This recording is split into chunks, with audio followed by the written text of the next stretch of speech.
तो ये सब सारी चीज पर बशर्त ये है कि कुल्हाड़ी में डांड नहीं बैठना चाहिए। डांड जहां बैठा झाड़ कट जाता है, ये बड़ी भारी तकलीफ है। अभी क्या हुआ, चुनाव में बहुत सारे ठेकेदार लोग आए थर्मल के, उनने कहा कि दादा हम मदद करना चाहते थे। मैंने करो, तुम वोट दिलाओ, मदद और क्या चाहिए। तो कई के ने कहा कि साहब मैं 5 लाख चंदा दूंगा, कई के ने कहा कि 10 लाख दूंगा। तो मैंने कहा तुम 10 और 5 और तुम 1 करोड़ दे दोगे, बाद में जो है ना तुम मेरे कुछ समझने की नहीं, मच्छर समझोगे। चंदा लिया कि अपना खेल खत्म। अपन और कोई बड़ा काम करेंगे, कोई इंतजाम करेंगे। जब अब ये 3 चुनाव लड़ रहे हैं ना, मेरी हाथ जोड़ के प्रार्थना यह है कि 2 चुनाव सरकार के सामने लड़े। सरकार के ये चुनाव और उन चुनाव में बहुत फर्क है, और तीसरा ये लड़ रहे हैं। आपके बीच के लोग हैं, चूकना मत, नहीं तो आपकी एक मजबूत सेवा का माध्यम कांग्रेस का मजबूत घर परमानेंट समाप्त हो जाएगा, हमेशा हमेशा के लिए खत्म हो जाएगा। क्यों कि बीजेपी से लड़ने के लिए आदमी को बहुत ताकत चाहिए, क्योंकि उनका तो एक लाइन का ही काम है, हर चीज खरीदो, विधायक खरीदो, वोटर खरीदो, जो मर्जी है सब खरीदो, कुर्सी चाहिए।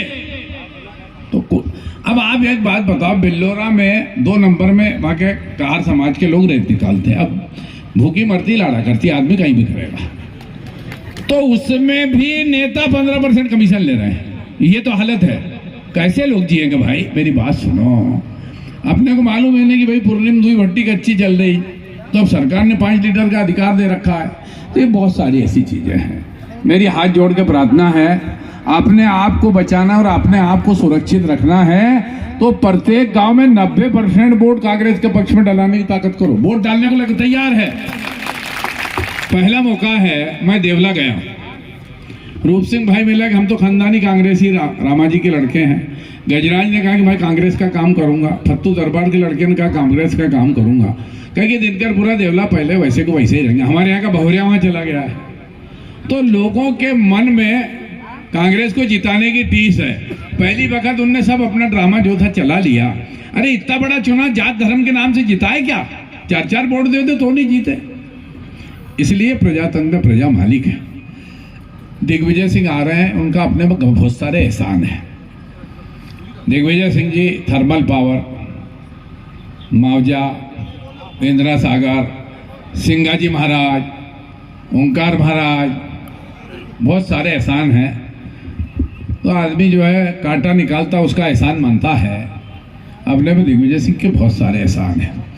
और अभी भी कमलनाथ जी, दिग्विजय सिंह जी, कांग्रेस पार्टी का एहसान है कि उन्होंने इस काबिल समझ के उम्मीदवार उत्तम पाल को बना। मेरा तो कहीं मन नहीं कहीं कभी चुनाव लड़ने का, मैं तो सही बात बोल रहा हूँ। पर झगड़ा ये है कि आदमी कांग्रेस का बंधा हुआ हूँ, क्या मतलब खूटे से बंधा हुआ, काई का जो को खूटो। तो रोना ये है, उनने कहा कि तुमको चुनाव लड़ना है, तो हाथ जोड़ के कहते हो साहब हाँ तैयार है। नहीं कह सकते, नहीं अगर कहते हो तो उस दिन ही लालशाही लगा देते, नंबर खत्म। तो कांग्रेस पार्टी जो कहे वो आपको करना पड़ेगा। और मैं हाथ जोड़ के बोल रहा हूँ, मेरी तो उम्र हो गई, अब राजनीति का अंतिम पड़ाव जिंदगी ब्याज की जी रहे हैं। नए लोगों को कह रहा हूँ कि बहुत उम्र है, हैबाब मत करो। अरे भाई हम 93 में मेरे को लोगों ने कहा निर्दलीय लड़ लो, 13 में निर्दलीय जीत जाते। फिर हाथ जोड़े हम बच्चा कांग्रेस में लो, बीजेपी में जा नहीं सकते, बीजेपी फा नहीं सकती।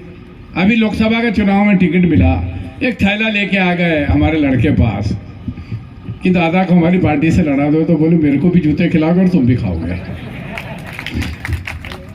नहीं क्या क्या करेंगे, जात धर्म सिस्टम कहीं नहीं बचने दिया, कहीं नहीं बचने दिया।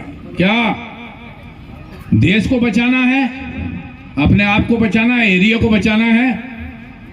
तो हमारी मजबूरी, हमको किसी सर पे कांग्रेस को लाना, दिल्ली में भी कांग्रेस बिठाओ।